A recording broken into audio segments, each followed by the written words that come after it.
Ingatkan bekas adu UMNO, wanita UMNO menyertai PAS kerana tidak bersetuju dengan pucuk pimpinan parti ataupun parti tidak boleh lagi nak membantu dia.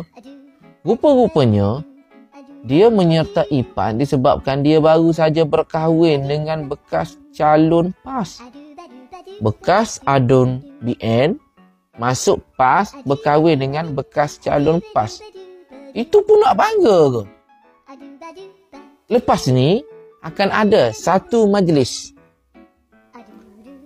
Isteri Tan Sri Anwar Musa keluar UMNO menyertai PAS. Tan Sri kena buat tu. Kan nak tunggu Tan Sri jadi calon baru nak buat majlis.